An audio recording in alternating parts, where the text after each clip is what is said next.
La bonne occasion qui vous emmènera à l'autre bout du monde, certains pensent la trouver facilement, pour le plus grand profit de tous ceux qui, en France, vivent de la bagnole. Et ils sont nombreux, assureurs, garagistes, casseurs, loueurs, sans oublier certains particuliers plus ou moins honnêtes. Pénétrer ce marché pour tenter de comprendre n'est pas facile. Je vais en parler à la direction. D'accord. D'accord? Ok. C'est lui qui prendra sa décision. Et votre film ne passera pas s'il vous donne l'ordre de ne pas le passer. Pour tous les acteurs du secteur automobile, le sujet est ultra sensible. Nous sommes très réticents à l'idée d'avoir une mauvaise publicité. Je veux surtout pas que ça parte dans le décor. Et s'il y a des combines, rares sont ceux qui acceptent d'en parler. On en a ras-le-bol d'être éclaboussé par des trucs comme ça, quoi. Personne ne veut parler face caméra de ces choses-là. Vous accepteriez, vous, éventuellement? C'est pas mon boulot. Que fait la police? Réprimer les abus, arrêter les trafics, c'est son boulot. Mais là encore, bizarrement, les portes nous sont restées closes. Dès qu'il s'agit de voitures, on ne parle pas, la même loi du silence prévaut partout. Des scandales automobiles, il y en a pourtant, à ciel ouvert, au vu et au su de tous. Certains observateurs classent en risque maximum les ventes entre particuliers. Le pire dans les filières pour acheter une voiture d'occasion, c'est quand même les marchés un peu à la sauvette que sont les marchés de rue où des voitures, comme par hasard, se trouvent garées les unes à la suite des autres le long du trottoir. Comme c'est le cas ici, aux portes de Paris. De véritables ventes sauvages concentrées tout autour du marché aux puces. Dans cette rue, par exemple, la plupart des voitures garées sont à vendre. 91, c'est le moteur d'origine. Contrôle technique, il est bon? Premier test, une voiture diesel, 10 ans d'âge, affiché 16 000 francs. Ah ouais, c'est pas vraiment assisté. Hein. Non, demi-assisté, pas assisté. Ouais, pédale de frein, c'est bizarre. Hein. Non, on a 3 rouleaux. Comme on la descend, elle est... C'est gros, ça.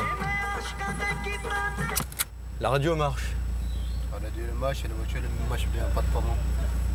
Et le pare-brise, là, il va péter, non? Le pare-brise, un peu, ouais, pété. Elle est marquée quand Sur le contrôle technique, c'est marqué? Marqué ton technique. La voiture, nickel. Moi, à emmener les Lilles jusqu'à 100, 180, jusqu'à passer 200, pas de problème. 200 à l'heure? Ouais, elle passe 200. Elle passe 200 à l'heure avec le diesel sans turbo. Parce que là, ça avance pas des masses. Hein. On va essayer de freiner un peu, là. Mais la pédale, elle a un contact qui est pas normal. Hein. Je sais pas s'il y a un problème de plaquette ou de... Elles sont neuves? Passe à droite? Ouais. Elles sont neuves, les plaquettes? Hein? Elles sont neuves, les plaquettes? Elle est neuve, elle est pas chère, elle est pas là quoi. Hein. Non, mais les plaquettes de frein sont neuves? Elle est neuve, elle est neuve. Si on te paye comment? On peut te payer en chèque? On doit payer cash. Hein? Liquide? Cash. Uniquement cash? Ouais. Ah, elle est rouillée, là. Ah ouais, elle est rouillée, là. Ah ouais, là, il y a de la rouille. Ça a été repeint un peu dessus, mais on voit que la peinture est décollée. Le freinage n'était pas du tout normal, les amortisseurs étaient complètement morts. Et le moteur avançait plus, il était rincé. Ça, c'est clair, le moteur était rincé. Oh, la voiture, elle a vraisemblablement beaucoup plus de kilomètres que ce qui est indiqué au compteur. C'est encore un vieux compteur à 5 chiffres, c'est-à-dire qui tourne à 99 999 km, mais on ne voit pas les centaines de milliers apparaître. Donc il y a 52 000 au compteur, ça peut être 152 000, ça peut être 252 000. Elle présente bien, mais c'est une voiture ruinée. C'est une voiture théoriquement invendable. Et puis on paye en liquide, donc une fois qu'on a payé, le vendeur il disparaît dans la nature, on n'a évidemment aucun recours. À l'opposé de notre épave, voilà une voiture haut de gamme, plutôt rutilante, immatriculée en Belgique, semble-t-il.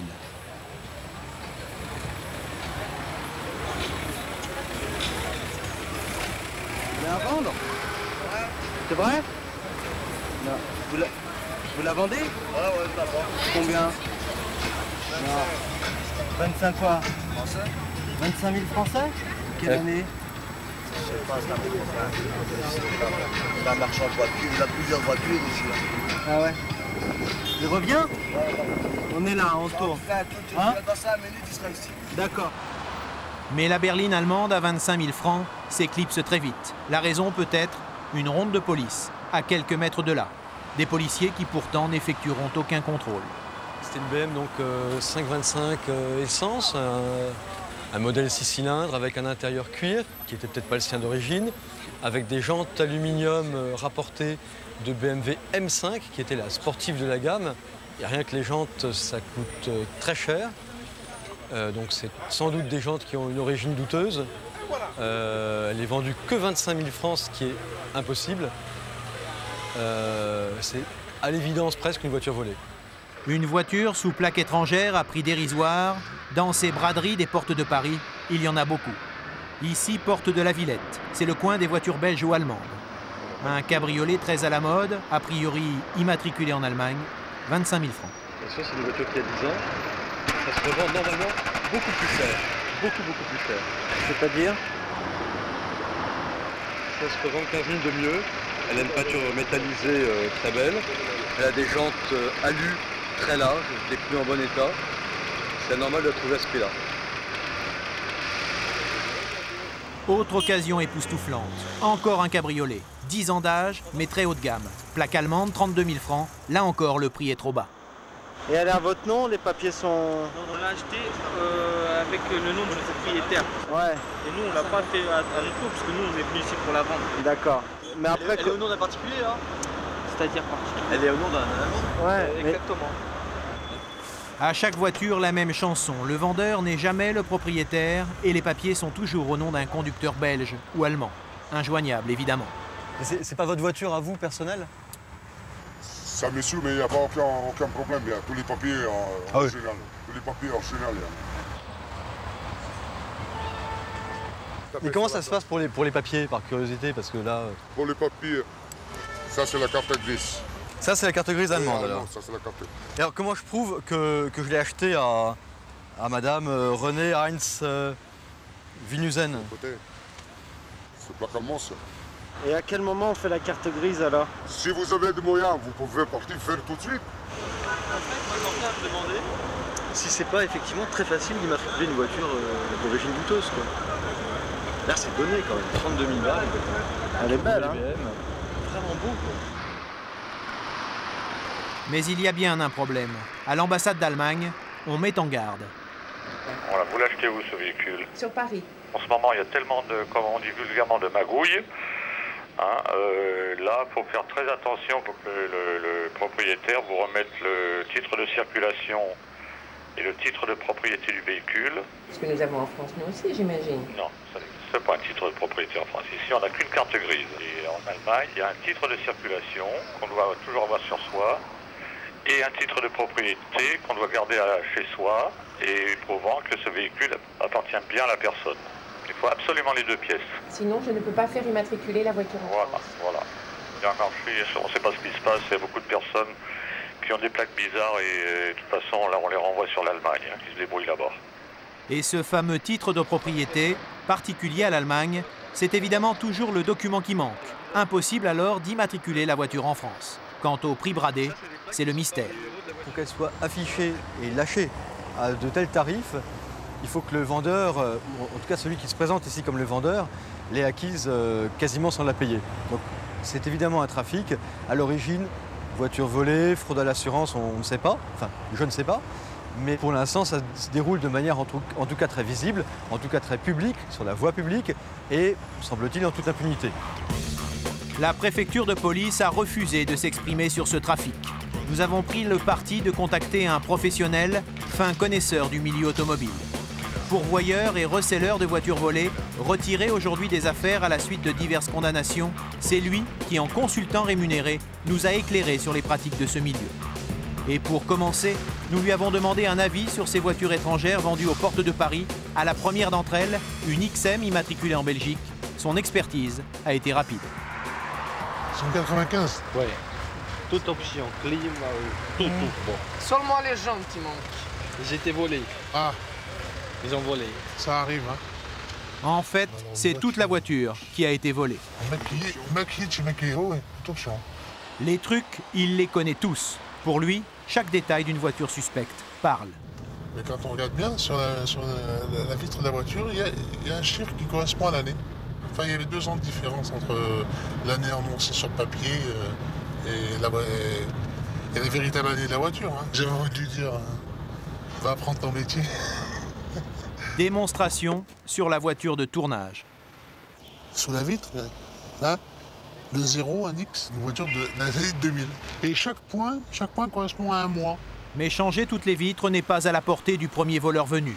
De la même façon, modifier un numéro de châssis ne peut être réalisé que par un vrai professionnel.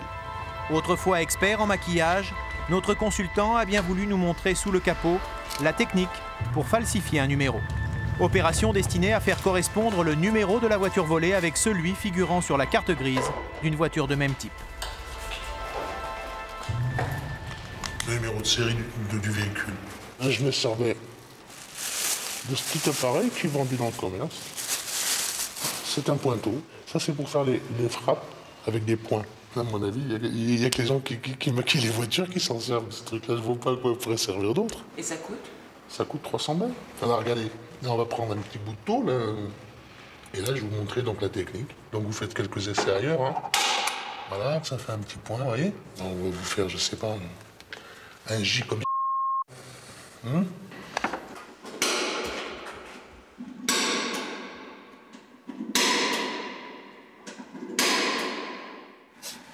Et voilà votre J. C'est une technique de petits points que l'on retrouve beaucoup chez les marques françaises, Peugeot, Renault, quelques autres marques. Vous refrappez votre nouveau numéro et votre voiture, elle est clean. Elle est prête à être vendue. Un 5 peut en faire un 6. Un 1 peut en faire un 7.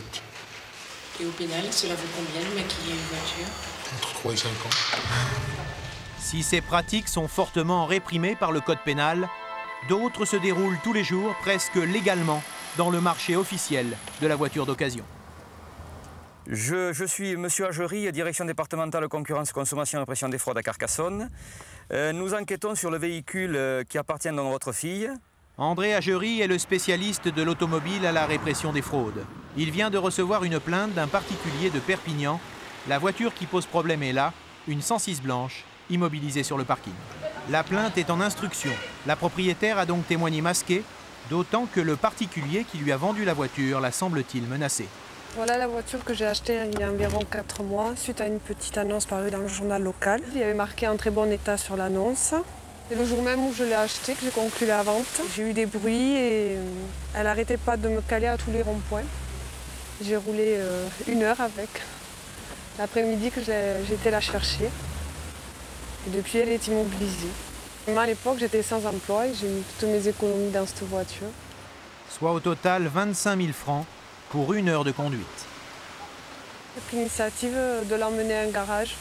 Ils l'ont mis sur un pont, ils m'ont dit que l'alternateur était plein de boue. Et je me suis aperçue que ça avait été un véhicule inondé. Et il m'a dit que c'était une voiture qui avait pris l'eau. L'inspecteur a donc pris l'affaire en main. Et c'est grâce aux fichiers préfectoraux qu'il retrace le parcours de la 106. À la suite d'une enquête administrative qui a démarré dans les Pyrénées-Orientales, il s'avère effectivement que le véhicule est un véhicule qui a transité par une casse automobile de Narbonne. Les casseurs n'aiment pas trop qu'on vienne mettre le nez dans leurs affaires d'une façon générale. Mais enfin, bon, en principe, ça se passe bien quand même. On n'a pas à se plaindre. Bonjour. Bonjour madame. Est-ce que je pourrais voir le responsable de la... Et surtout pour voir un petit peu ce que sont devenus les véhicules en gros. Si vous voulez, voilà, c'est ça. Toutes les voitures qui transitent par une casse auto doivent être consignées dans un registre. Chez les casseurs, on appelle cela un livre de police. La trace de la 106 est donc vite retrouvée. Pas de changement d'immatriculation, elle a été vendue à un particulier. Et c'est donc ce particulier qui a revendu la voiture et escroqué la jeune fille de Perpignan. 1000 francs, 1000 en espèces, 11 000 en chèque. OK. Non, blabla. Tenez. De la poudrerie. OK.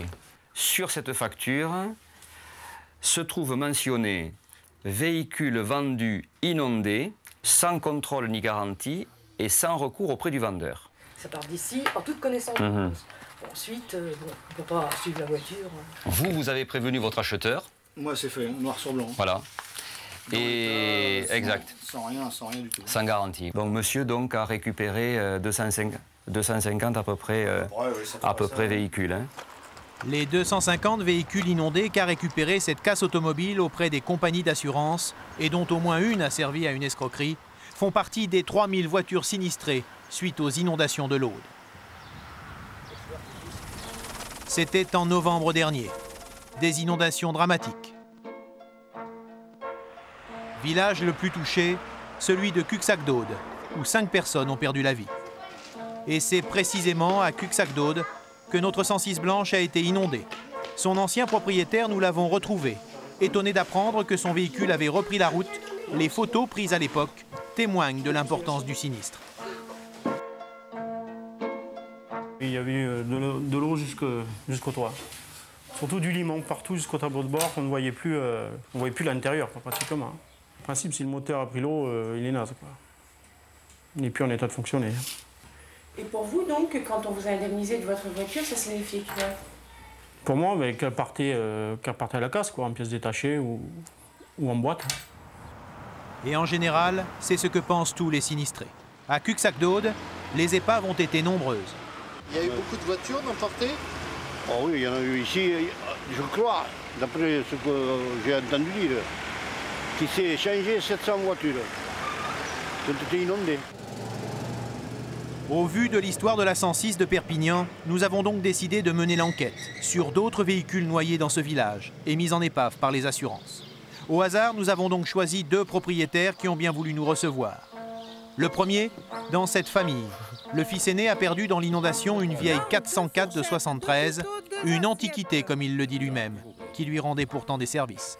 J'ai acheté ça à un vieux papé du village et je l'ai retapé parce qu'elle n'avait pas le contrôle technique pour la remettre à mon nom. Et puis je l'ai utilisé pour faire du bois ici, pour voyager même.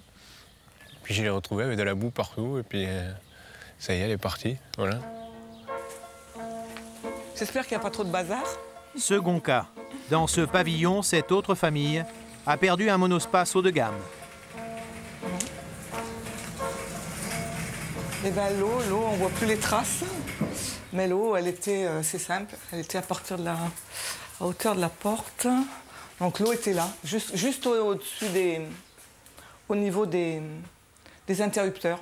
C'était un Chrysler Voyager de couleur vert métallisé, modèle turbo diesel, qui était sorti en juin 95, que nous avions acheté l'année d'après, 125 000 francs, et que nous avons vendu à notre compagnie d'assurance comme épave, puisqu'elle nous a été déclarée comme étant épave, et qu'ils nous ont indemnisé pour un montant de 90 000 francs. Donc j'avoue qu'on l'a vu partir avec beaucoup de tristesse. On ne peut pas faire autre chose. Hein. La plupart des assurés pensent que mise en épave, cela veut dire ceci. Une destruction totale. Erreur. Quand un assureur indemnise une voiture accidentée ou sinistrée, il revend l'épave à un casseur. Mais la vie de la voiture ne finit pas toujours là. Réparée, elle peut repartir sur les routes, sous les conditions imposées par le ministère des Transports. Le principe, c'est de dire, lorsqu'un véhicule a été gravement accidenté, c'est de pouvoir à un moment donné retirer la carte grise et elle ne sera restituée, si vous voulez, que si le véhicule, s'il peut être réparé, évidemment, est réparé dans les règles de l'art. Toutes les cartes grises des voitures de Cuxac-Daude ont été gelées en préfecture. Qu'une de ces épaves puisse à nouveau rouler est donc impossible. Attendez, ça dépend de ce que dira l'expert au vu de son examen. Soit le véhicule n'est pas dangereux, auquel cas on restituera la carte grise, soit on considérera que le véhicule est dangereux. Et là, il y a 2 cas de figure. Soit le véhicule est dangereux mais irréparable, auquel cas la carte grise sera détruite. Soit le véhicule est dangereux mais réparable, auquel cas les réparations devront être suivies par l'expert et à la fin du processus donc, de réparation, il y aura donc un rapport qui sera donné par l'expert et on restituera la carte grise. Déclarer un véhicule réparable, débloquer une carte grise retenue en préfecture, c'est le pouvoir de l'expert, qui délivre alors un certificat. Le problème, c'est que des faux circulent. Comme dans le cas de la 106 blanche, qui pour sa réimmatriculation de l'Aude à Perpignan, avait tous ses papiers, y compris un faux certificat d'expert. Alors, nous avons voulu savoir si le Chrysler noyé à Cuxac-Daude existait encore. Premières informations. Ce véhicule donc a été repris par un casseur automobile dans le cadre d'un appel d'offres. Le casseur se trouve en Haute-Garonne. Et curieusement, le véhicule, une fois transité par la Haute-Garonne, se retrouve en Gironde, dans le 33, pour atterrir finalement dans le 16, c'est-à-dire la Charente-Maritime. À mon niveau, je ne peux pas en savoir plus. J'ignore qui en est l'actuel propriétaire. Encore un véhicule noyé qui roule 6 mois plus tard. Nous nous lançons à sa poursuite. Le monospace que nous recherchons, c'est celui-ci. Il y en a eu 63 000 vendus en France. Première étape, la Haute-Garonne et la Casse Auto qui a racheté l'épave à l'assurance. La question voyageur, on n'en pas tous les jours. Vous vous souvenez qui l'a repris chez vous? Oui, bien sûr, oui. Vous l'avez racheté combien, l'assurance? Les questions de sous, c'est tabou ici. Vous avez fait des travaux avant de la vendre? Non, pas du tout. Vous l'avez racheté, vous l'avez revendu en l'état? Ah oui, oui. Et c'est indiscret donc quand on demande combien vous l'avez racheté à l'assurance? À part la police, je vois pas qui c'est qui peut le savoir. Vous avez les coordonnées. D'après nos informations, cet épaviste de Haute-Garonne a racheté le monospace 20 000 francs. Il l'a revendu 36 000 francs à un confrère. Ce deuxième casseur l'a aussitôt revendu à un garage bordelais. Officiellement, ce garage a 2 adresses. À la première, on ne se rappelle de rien. C'est un Chrysler Voyageur vert. Est-ce qu'elle est passée par ici? Non, ici on n'a jamais eu de voyageurs, ici. Et à la seconde adresse, surprise, seulement des boxes privées. Le garage bordelais ressemble de plus en plus à une entreprise fantôme. Le monospace est introuvable. Dernier recours, le service des cartes grises de la préfecture de Gironde. Je souhaiterais connaître l'adresse du propriétaire d'un véhicule. Non, une information sur un véhicule dont vous avez le numéro ne peuvent pas être communiquées aux particuliers.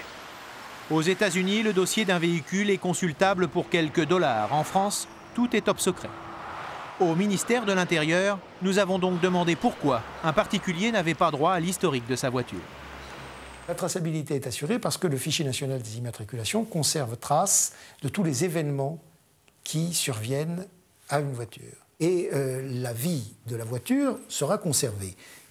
Pour répondre à votre question, savoir si n'importe quel citoyen peut savoir cette voiture que vous avez héritée en 10e main après 12 changements de domicile, toute son historique, non. Les services de police et de gendarmerie, l'autorité judiciaire, bien entendu, est à même de connaître ça. Mais pas vous. Les assurances le consultent régulièrement. Vous me décontenancez. Une question qui a de quoi décontenancer, en effet. À la différence des citoyens de ce pays, les assureurs, eux, peuvent à tout instant tout savoir sur une voiture et son propriétaire, simplement en croisant leurs fichiers respectifs. Une pratique plutôt à la limite de la légalité. Notre voiture noyée dans l'Aude roule donc quelque part, mais on perd sa trace en Gironde, anonyme, parmi 29 millions de voitures circulant en France. Pour un particulier, retracer tout seul le parcours de sa voiture est impossible. Pour cette raison, nous avons fait appel à un nouvel expert. Cet homme est détective privé, spécialité l'automobile. L'automobile est une des plus grosses demandes à l'heure actuelle, en point de vue enquête, aussi bien par les professionnels de l'automobile que par les particuliers. Seul élément pour commencer la chasse, numéro de série. Dernière immatriculation connue, celle de l'Aude, et aussi le nom d'un garage fantôme en Gironde, acheteur de l'épave plusieurs mois plus tôt. On a notre petit truc, nous, pour trouver... Et après, on a une petite boîte, comme tout le monde a une petite vulgaire petite boîte rouge, que j'appelle la petite boîte rouge. Ça, c'est tous les numéros secrets. On peut appeler les contacts.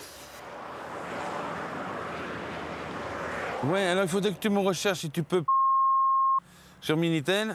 Sur place, en quelques heures et différents recoupements, notre privé parvient à identifier la propriétaire actuelle du Chrysler. En 3 coups de fil, le fameux garage qui lui a vendu est aussi localisé. À 30 km de Bordeaux, en pleine campagne, c'est encore un casseur, le 3e depuis le début. Bonjour monsieur. C'est un véhicule que j'ai acheté donc à un collègue négociant et que nous avons vendu très rapidement après sa rentrée ici, c'est-à-dire on a dû le vendre 3 jours après. Vous me posez une question tout à l'heure. Oui. 39 500 j'ai acheté. 39 500 l'achat. Ouais. Et vous l'avez revendu? J'ai vendu 50 000 francs. C'est vous qui avez fait la plus belle affaire, alors. C'était une très bonne affaire. Voilà, c'était une très bonne affaire. On l'a fait démarrer le moteur, donc il n'y avait pas de problème de mécanique dessus. Donc voilà, il n'y a pas de... Non, il était propre celui-là. Ce Chrysler propre dont on parle là a pourtant été déclaré noyé par les assureurs 6 mois plus tôt. Indemnisé 90 000 francs à ses propriétaires d'alors, l'épave, vendue en début de chaîne 20 000 francs à ce premier casseur, en vaut déjà aujourd'hui 50 000. Entre-temps, aucune réparation n'a été effectuée. Pour quelles raisons les assurances, ou enfin les experts ne veulent pas les réparer? C'est que si on change tout sur la voiture en neuf, on dépasse d'une fois le prix de la voiture, hein, c'est normal. Parce que nous, on rachète ce genre de matériel, les pièces qui sont à changer sur les véhicules, on peut les récupérer sur d'autres véhicules accidentés, mais qu'on ne vend jamais, des blocs chauffage qu'on ne vend jamais, qu'on jette, des intérieurs qu'on ne vend jamais, des morceaux de circuit électrique, des choses qu'on ne vend jamais. Donc ce véhicule, vous me dites l'avoir vendu à un particulier. Oui. Moi j'ai remonté par mes réseaux perso, et je m'aperçois que ce véhicule était matriculé dans le 16 maintenant. Oui, c'est possible, oui. Où est-ce qu'il est ce véhicule? Il a été vendu. Alors si moi je vous montre mon nom, vous me montrez le vôtre? Oui, bien sûr. Hein? Oui, dans la mesure où ça reste... Moi j'ai ça. Voilà. Ouais. C'est ça? Non, moi j'ai pas... Voilà. Ouais. Okay. Oui. Et voilà. Ah, ok. C'est bien le meuble. Vous voyez qu'on est retombé sur la même personne. Direction Angoulême. Là-bas, dans les Charentes, notre monospace a été réimmatriculé. Le nom et l'adresse indiquent en fait une société immobilière. Nous voulons savoir si le nouveau propriétaire a été informé qu'il rachetait une épave. Nous voilà arrivés à l'adresse figurant sur la carte grise du Chrysler Voyager. Leur adresse est ici. Donc on reçoit leur courrier, qu'on leur dispatche après, suivant où ils sont. Ils nous téléphonent pour nous dire tiens, on est à telle adresse, envoyez-nous. Nouveau rebondissement dans cette enquête. Le titulaire de la carte grise du Chrysler se cache derrière une boîte postale. Je sais plus. Ils ont quelque chose à se reprocher, c'est pas possible. La pièce de voiture, on connaît, hein, c'est recherché. Ah non, parce que là, le véhicule, pour moi, il est planqué ou il est broyé, il y a quelque chose. Hein. Très certainement une escroquerie à une autre compagnie d'assurance en déclarant un faux vol. Acheter une épave avec carte grise, l'assurer comme un véhicule roulant et plus tard faire une déclaration de vol. C'est, paraît-il, un classique de l'escroquerie à l'assurance. À Paris, notre expert en maquillage et recel en connaît d'autres. Vous partez à l'étranger, vous vendez votre véhicule, vous faites un duplicata de votre carte grise à la préfecture, on vous donne votre duplicata sans problème. Vous en faites quoi dans ce cas-là? De la carte grise. Là, vous la ramenez à l'assurance quand vous la déclarez volée. Votre voiture, vous l'avez déjà vendue à l'étranger. Donc le temps que ça arrive en France, vous avez encaissé 2 fois votre véhicule. Sorti d'Angoulême, notre détective reçoit finalement l'information qu'il attendait. Oui, allô? Oui. En fait, le Chrysler Voyageur vert n'a jamais été dans les Charentes. Il est stationné à Bordeaux. Et là, on est dans la banlieue de Bordeaux. Et nous avons une nouvelle adresse. Et nous sommes donc exactement devant l'immeuble de la propriétaire du véhicule. Ah, ça y est, je repère le véhicule. Il est bien garé là. Et on y va. Après des jours d'investigation, il s'avère que si on retrouve ce que nous recherchons, on n'a pas travaillé pour rien quand même. Voilà. Ça doit être celui-ci. Déception. L'immatriculation de ce Chrysler Voyageur vert ne correspond pas à celle que nous recherchons. Donc là, on n'a rien non plus. On va prendre peut-être ici, là, sur ce parking-là. On va voir, peut-être, avec un coup de chance, on aura peut-être quelque chose. Sur le même parking, à quelques mètres de là, un second Voyageur. Vert, lui aussi. Ah, mais c'est pas les bonnes plaques non plus. On en a 2 là sur le parking, c'est pas les bonnes plaques. Ça m'inquiète cette histoire. Le lendemain matin, la propriétaire du monospace refuse de nous recevoir. Au pied de son immeuble, 2 Chrysler Voyageurs verts. Mais aucun des 2 n'est celui que nous pistons depuis l'aube. Pourtant, il y a bien 3 véhicules de même type, de même couleur, domiciliés dans un même immeuble. La coïncidence est troublante. 24 heures après notre visite à Bordeaux, la propriétaire a revendu le Chrysler de l'Aude. Plusieurs semaines encore, et nous l'avons finalement localisé dans une grande ville de province. Le Chrysler voyageur que nous traquons depuis 6 mois est là, au bout de cette rue. À le regarder, impossible de savoir qu'il a passé 2 jours dans la boue. Le particulier est de bonne foi, il l'a acheté suite à une petite annonce, 80 000 francs, la cote Argus. Le passé du véhicule, son statut d'épave, son parcours de casse en casse, le propriétaire n'en savait rien. Il est consterné. À notre demande, il a accepté de soumettre le voyageur à l'œil avisé de 2 experts. Motif, vérifier qu'il s'agit bien du véhicule inondé et déterminer s'il représente un danger pour le conducteur. À l'intérieur de la carrosserie, des traces de limon et de boue. On regarde la voiture, on met doigt sans sale, là ce sont des limons. Il y a une grosse suspicion qu'elle soit inondée. Deuxième étape du contrôle, les organes de sécurité. On a l'axe de la pédale de frein qui est très oxydé à l'intérieur. Ça peut poser un problème de sécurité parce que oui, l'axe peut gripper. Oui. Le pédalier est suspendu, non mais il peut se casser. Mais quelque chose intrigue ces spécialistes. L'état apparent du moteur. Il n'y a pas de poussière, pas de boue. Vérification des numéros de châssis et de série inscrits sur la carte grise. C'est la bonne voiture. C'est la voiture qui correspond bien. Ce numéro n'a pas été maquillé, hein, c'est sûr. Hein. Dernière vérification, le numéro du moteur. Vous le voyez là? C'est pas le même.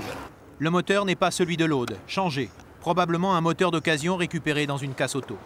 On devrait avoir comme numéro de moteur 135. Et là, on a 60. C'est une nouvelle désillusion pour le propriétaire. Mais seule une expertise plus poussée pourrait permettre de connaître l'usure réelle de ce moteur. Ce particulier, qui a préféré garder l'anonymat, a maintenant 2 solutions. Revendre rapidement le Chrysler sans rien dire de son passé ou déposer plainte. Dans les 2 cas, cet homme, pourtant de bonne foi, a compris que tous les ennuis pouvaient lui retomber dessus. C'est ainsi au pays de la bagnole. Les fraudeurs ne sont jamais les payeurs, les fraudeurs se contentent d'encaisser. À Cuxac-d'Aude, nous sommes revenus. Sur 3 épaves choisies au hasard, 2 ont déjà été retrouvées. La 106 blanche, désormais hors d'usage, sur un parking de Perpignan, le monospace vert qui donne aujourd'hui des cauchemars à un particulier. Reste la vieille 404 de ce jeune homme. Nous l'avons retrouvée. Elle est là, sur un parking de la région parisienne. À 27 ans, elle va entamer une nouvelle vie à Cotonou, en Afrique. Un véhicule qui part, même qui a 20 ans ici, eh ben, il est refait à neuf, sur place. La boue, parce que là-bas, cette boue, tout va disparaître. Une voiture comme ça, pour le manioc, pour le coton, transporter le coton, le café. Qu'est-ce qui se passe? Cet homme, c'est Djema Bouzrara. Il a 2 casquettes. Chanteur de rail le soir, transitaire de voiture le jour.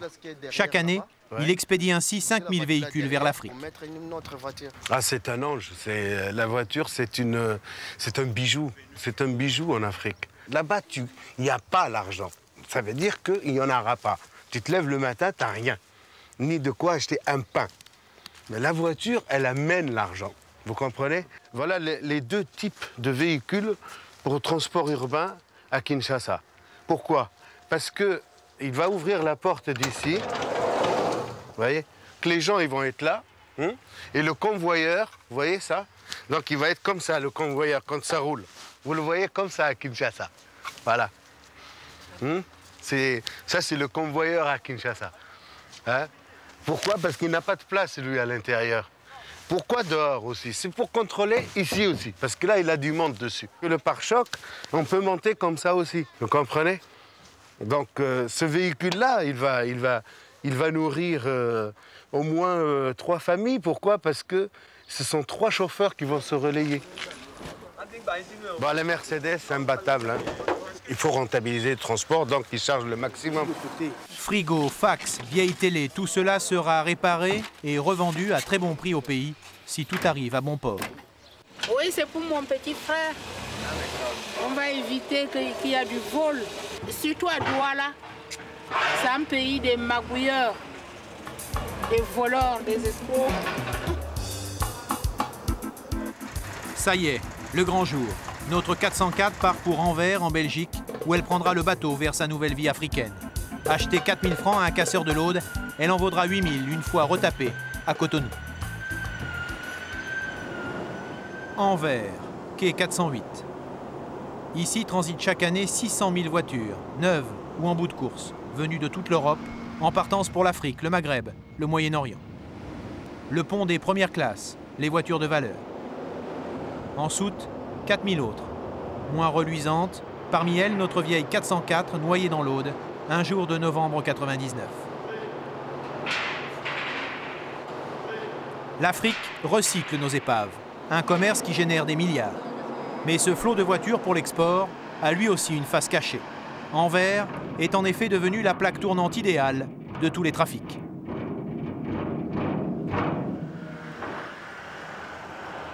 Gendarmerie du port. Ces hommes de la section voitures volées sont les spectateurs le plus souvent impuissants de ce gigantesque business. Sur le mur, les photos de leurs plus belles prises. Pour l'année 2000, ils en ont déjà bloqué plus d'une centaine parmi les modèles les plus chers du marché. Par exemple, le Renault Scénic vert ici, il est loué par un type suisse d'Espagne avec des documents d'Allemagne. Ça a été pour la Libye.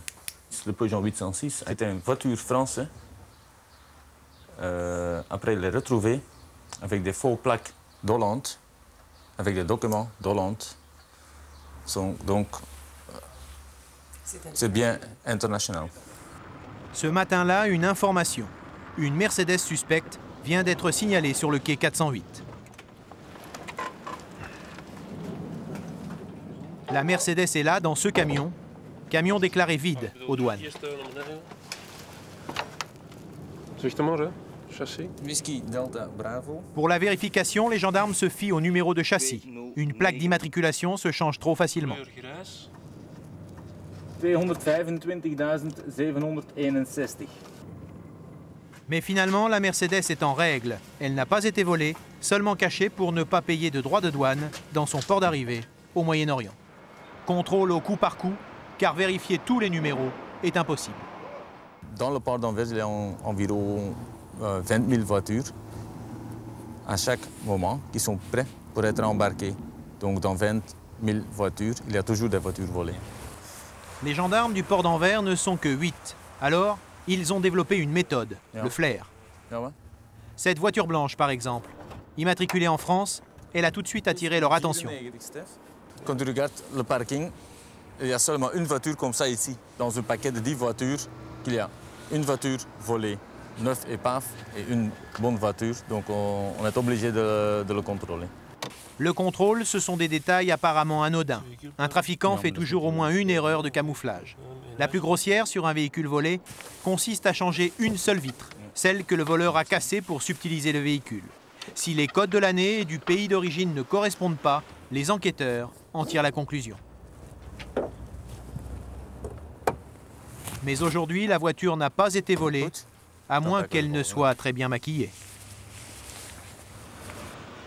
Autre tâche pour les gendarmes, le contrôle des containers. 3 millions transitent chaque année sur le port d'Anvers. Ici, un container de chaussures usagées. Comme par hasard, sous les semelles, un 4x4 est dissimulé. Rapide contrôle, il n'a pas été volé. Là encore, on l'a caché pour éviter la douane à son arrivée à Douala. Mais parfois, les gendarmes savent que les containers peuvent révéler de vraies surprises. Une fois, on a trouvé un conteneur ici qui est venu des États-Unis. Il était rempli avec des boîtes Coca de McDonald's. Et derrière les boîtes, on a trouvé 2 voitures Mercedes volées dans les États-Unis. Donc, sur les documents, il n'y a aucune tache, aucune trace qu'il y a des voitures dedans. Toutes les voitures de luxe volées ne transitent pas seulement par Anvers. La France aussi a ses réseaux. Ainsi, à Lyon, en mai dernier, la justice est parvenue à mettre la main sur 12 véhicules volés. Les voitures sont volées en Belgique, dans la région de Bruxelles. Ce sont en général des voitures de luxe, Audi, BMW, Mercedes. Tous les véhicules sont ici, dans cette fourrière judiciaire, saisie par les autorités. Un receleur lyonnais les écoulait par petites annonces. Les acheteurs ne se doutaient absolument pas de leur sombre passé, Le maquillage était parfait. Bon, là, voyez-vous, c'est un véhicule dont le numéro de série a été limé. Seul un test à l'acide a permis de déceler les chiffres maquillés sur le numéro de châssis. À la fin de la chaîne, si j'ose dire, vous avez des gens parfaitement de bonne foi qui achètent ce véhicule et qui, du jour au lendemain, ont versé des sommes conséquentes et se retrouvent sans véhicule. Il y a même une des victimes qui non seulement s'est trouvée privée de son véhicule, mais qui s'était endettée pour l'acheter et qui doit payer, évidemment, la société de crédit les traite. C'est que risque fort de ne pas les revoir. Parce que les propriétaires légitimes ou les compagnies d'assurance belges vont en revendiquer la propriété. Nous n'avons pas encore les voleurs, nous n'avons que les receleurs, mais vous savez que le recel est puni en France des mêmes peines que le vol. C'est un recel en bande organisée, ça peut aller de mémoire jusqu'à 7 ans de prison. Mais faute de moyens, la justice française a rarement l'occasion de sanctionner par des peines aussi lourdes. Conséquence, peut-être, les voitures continuent à disparaître. 270 000 l'an dernier, selon la police. Parmi les endroits à risque pour une voiture, les parkings d'aéroports notamment. À Roissy, depuis janvier, 420 véhicules ont disparu, malgré les contrôles et la vidéosurveillance. Au total, 22 000 places de parking réparties sur 8 sites. Pour la police aux frontières, des hectares de voitures à surveiller.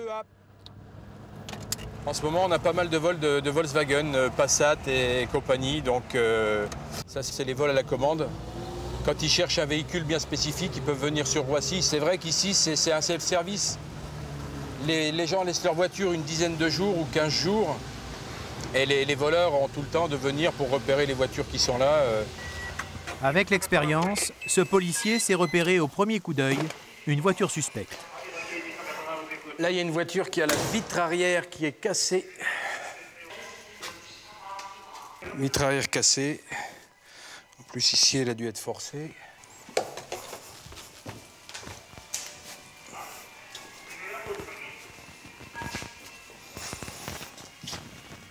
Pour un véhicule ou FVV, s'il vous plaît. FVV, c'est quoi? Fichier des véhicules volés. Réponse pétée. 38 59 Zulu Echo. Oui, parlez, Breguet. Concernant le véhicule, c'est un véhicule mis en surveillance. Ok, donc véhicule volé, mise en surveillance. Vous me tirez la fiche et vous me la mettez à disposition pour quand je rentre au bureau. Merci. C'est un véhicule volé, donc il a dû servir à commettre un délit quelconque et les gens sont venus la mettre ici pour la mettre à l'abri en attendant quelques temps. En fait, cette voiture a participé à un braquage. Le parking d'aéroport est en effet une planque idéale pour les voitures qui brûlent les doigts. Mais c'est avant tout un fabuleux réservoir de tout type de modèle. Les équipes qui y opèrent sont toutes très professionnelles. Il y a une personne qui vient, qui ouvre la voiture et qui enlève le Neyman. Quelque temps après, un deuxième va venir, va changer le Neyman avec une nouvelle clé. Et le lendemain, ou 2 ou 3 heures après, un complice va venir pour sortir la voiture. Ce qui fait que quand il va sortir, la voiture n'aura plus les stigmates d'un véhicule volé, vu que le Neyman aura été changé. Et il va sortir tranquillement comme ça avec la voiture. Notre expert de l'ombre confirme. Voler une voiture à l'aéroport est d'une effarante simplicité.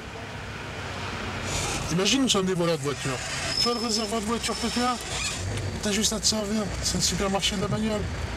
Ouvrir une portière de voiture, c'est le b.a.-ba. C'est ce qu'il y a de plus simple à faire. Une paire de ciseaux, un tournevis, un cintre. Il y a 50 méthodes.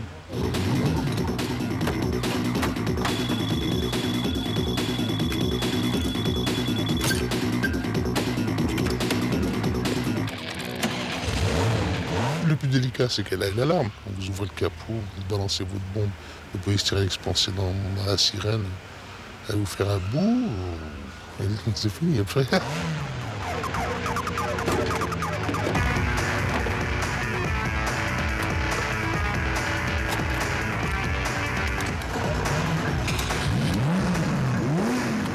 Voler une voiture, c'est trop simple.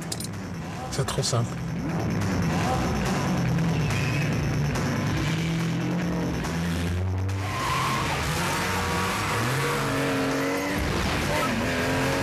Mais dans la réalité, pour gagner de l'argent, les malfrats ne volent pas toujours les plus belles.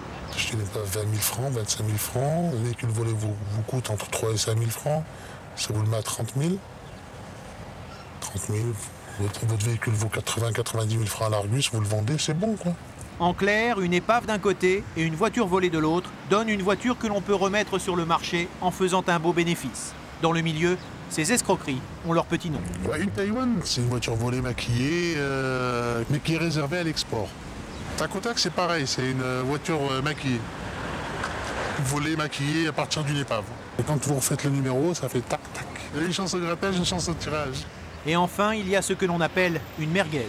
Le véhicule volé, on le replaque avec le numéro d'immatriculation d'un véhicule similaire qui roule. Qui passe dans la rue? Qui passe dans la rue. Et ce véhicule, donc, on le vend sur un parking de supermarché ou par annonce même. Ça, c'est ce qu'on appelle une merguez. Problème, l'acheteur d'une merguez ne peut pas aller bien loin.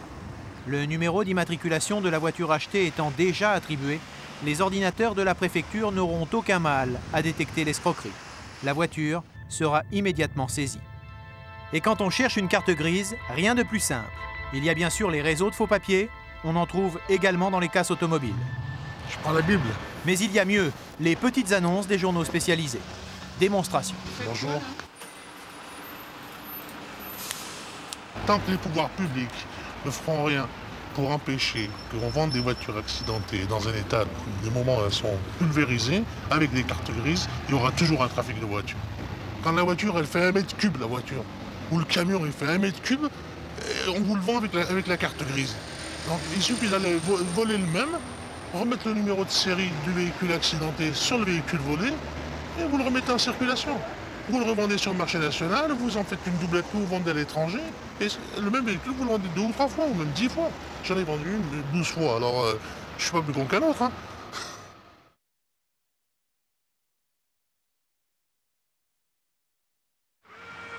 Assureur, assuré. Un match perdu d'avance.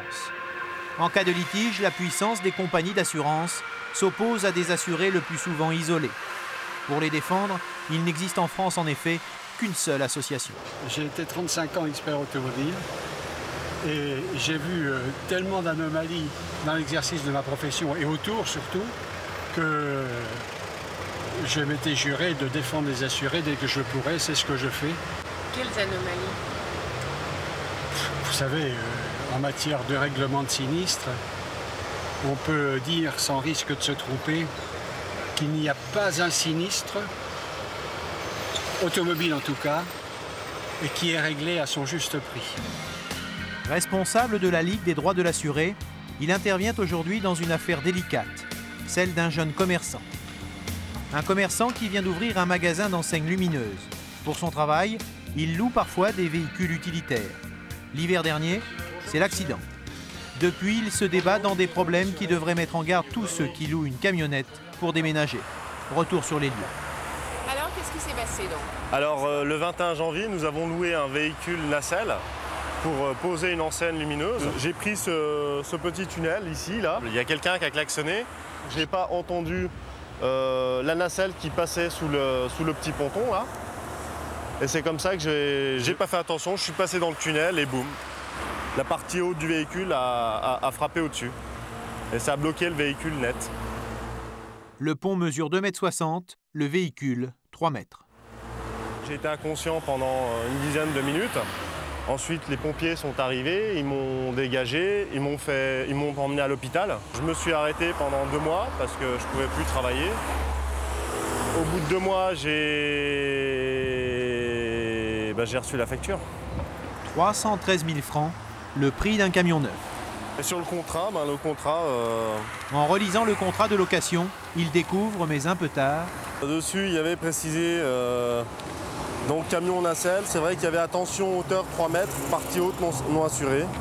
Ces véhicules-là sont loués. Alors les assureurs se disent, bon, il y a des risques importants parce que les conducteurs de ces véhicules qui peuvent se conduire avec un permis de tourisme sont conduits par des gens qui ont des petites voitures. Et quand le samedi, ils louent un véhicule pour un déménagement, il leur arrive d'esquinter la partie haute. Alors nous, on ne les garantit pas. L'assureur, c'est ça, c'est-à-dire qu'il ponctionne une prime en prenant le minimum de risque. Vous auriez en dessus de la cabine, en dessus de vos yeux, un bandeau lumineux qui défilerait. Attention, les parties hautes. hein, ça suffirait. J'ai rien vu de ça. La personne qui m'a donné le camion, qui m'a expliqué le fonctionnement du camion, ne savait pas tellement elle-même comment fonctionnait le camion, parce qu'apparemment c'était un camion neuf. Et donc j'ai vraiment pas été informé, quoi. Vérification dans la même agence de location. Notre caméra est cachée. Notre objectif est de savoir, quand on se présente au comptoir pour une location, si on est informé du risque partie haute. Mais là, il faut un poids lourd pour conduire ça. Non, non, un permis VL. Un permis VL. Oui, parce que nous, il nous faut un permis, enfin quelque chose qui puisse se conduire. Tous nos camions sont conduits avec un permis. D'accord. Tout est compris dedans, il y a... Kilométrage illimité. Et les assurances Vous êtes assuré au tiers, s'il y a un accident à tort ou qu'on vous abîme le camion, on retient une franchise de 5 000. Vous avez pas on ne de... peut pas s'assurer total Non. Non plus? Non plus. Ah bon? Juste au tiers. Oui. Il n'y a pas un moyen quand même, je ne sais pas, à travers votre assurance, de couvrir peut-être un peu plus au tiers, non. Ah ouais? Parce qu'on n'a pas trop l'habitude, donc c'est un long voyage hein, par Irène, pour ça. Malgré nos questions, pas un mot sur le risque partie haute. Des spécialistes de véhicules, nous on fait de la multilocation et notre contrat est celui-ci. On n'a pas de contrat. Constat édifiant, des gros véhicules sont mis entre toutes les mains, sans grande information. Résultat, le cas du commerçant. Mais ce qui nous semble pas normal aussi, c'est qu'on nous facture le camion. Normalement, même si la nacelle n'est pas assurée, il devrait nous facturer la nacelle, mais pas le camion, puisque le camion, automatiquement, doit être assuré par... Coup de fil à l'assureur de la camionnette. Et là, surprise. Donc leurs camionnettes, elles sont pas assurées alors? Elles sont assurées pour les garanties minimales, pour les dommages causés à autrui, pour la garantie obligatoire. Vous avez souscrit une assurance dommage pour le véhicule et vous avez pensé à bon droit que tout était garanti. Exactement. La clause partie haute semble abusive. Pour tenter de comprendre, rendez-vous à la Fédération des assurances. Mais les parties hautes, ce ne sont pas les parties hautes des camionnettes qui ne sont pas assurées, puisque je vous dis que ce type de dommage ne relève pas de l'assurance. Alors, dans ce cas-là, vous avez bien souvent, dans les contrats de location, des clauses qui ressemblent à de l'assurance, mais qui ne sont pas des clauses d'assurance. En clair, on signe un contrat qui ressemble à de l'assurance, mais qui en fait n'en est pas. C'est un accord privé entre loueur et conducteur qui n'engage que ces deux signataires-là. Il signe un accord avec le loueur pour organiser la façon dont le loueur pourra réclamer l'indemnisation au locataire. Parce que c'est l'accident qui arrive le plus fréquemment. Mais pas du tout. Je vous dis que je n'ai pas d'autorité pour commenter les contrats de location. Non mais, je vous l'ai dit. Je vous l'ai dit que c'était non. Officiellement donc, ce n'est pas un problème d'assurance. Fin de l'entretien. Un local associatif, c'est là que M. Pringot tient ses permanences, loin du marbre et du luxe des grandes compagnies d'assurance. Aujourd'hui, un autre cas, celui d'une assurée en litige après le vol de sa voiture. Alors, on s'était couché, c'était un mardi soir, on s'était couché de bonne heure. Et j'avais la hantise de me faire voler ma voiture. Donc, il m'arrivait régulièrement de me relever la nuit pour aller voir par la fenêtre. Et à 11h30, je me suis relevée, je suis allée voir et plus de voiture. J'ai tout mon dossier, mais bon, c'est... 3 jours plus tard, la Clio rouge est retrouvée. Dépouillée de ses sièges et de ses accessoires, les problèmes commencent. Donc l'assurance a refusé de nous prendre en charge parce qu'il n'y avait pas de preuves matérielles qu'il y ait eu effraction sur la voiture. Pour l'assureur, les preuves matérielles de l'effraction sont vitres brisées, serrures ou némanes forcées. Or, la voiture n'avait rien de tout cela. Et pourtant... Elle avait bougé. S'entendre dire « on ne vous prend pas en charge parce que ça ne fait pas partie de ce contrat-là », et nous d'essayer d'expliquer comment avait pu être volée la voiture, c'était à nous de nous justifier alors qu'on n'en savait pas plus qu'eux, c'était clair. C'était à nous de donner des preuves. Pour nous, s'ils refusaient de nous indemniser, c'était nous les voleurs. C'était nous qui avions fait ça. Il y a multiples véhicules qui sont aujourd'hui volés, dépouillés, sans que pour autant on constate de traces d'effraction. Comment font-ils alors, les voleurs? Ils les emportent sur un plateau, tout simplement. C'est cette clause qu'il faut supprimer, parce que cette clause aujourd'hui, elle est devenue une clause absolument abusive. Car tous les contrats bénéficient de cette clause, et tous les pauvres gens qui ont des véhicules volés sans que pour autant on constate de traces d'effraction ne sont pas remboursés. La garantie vol n'a plus de sens. Ils payent une prime pour rien. Une clause qui légalement a permis à l'assurance de ne pas payer la remise en état de la Clio pourtant possible. Démonstration à l'appui, un carrossier nous donne les clés de l'explication. Je vais vous le chiffrer, vous allez être malade. Un véhicule où les sièges avant et arrière auraient été volés, sur des sièges ordinaires. Donc, voilà. On calcule simplement ça, si jamais on a volé ça sur la voiture. Voilà. Si on vole les sièges, simplement les sièges, il y en a pour 30 204 francs. Là. Simplement les sièges avant-arrière. Je n'ai pas tout compté, il n'y a pas les tapis, rien du tout. C'est pas du cuir, rien du tout. Pour vous dire qu'une voiture, quand on vole les intérieurs, elle est morte, la voiture. Pour sortir de l'impasse, cette mère de famille a dû céder la Clio à l'assurance en échange d'une indemnisation de vol total. Qu'on nous la prenne comme ça, puis ça fait très mal, très mal. À ce point-là. Je l'ai encore sur le cœur. Je pense que j'aurai encore un moment sur le cœur. Mais pourquoi cette voiture-là particulièrement? Cette voiture-là, parce que c'était la première que j'achetais vraiment. Et puis je l'avais achetée cher. Et puis c'était mon coup de cœur. Mon coup de cœur. Les assureurs cherchent par tous les moyens à réduire le coût du sinistre.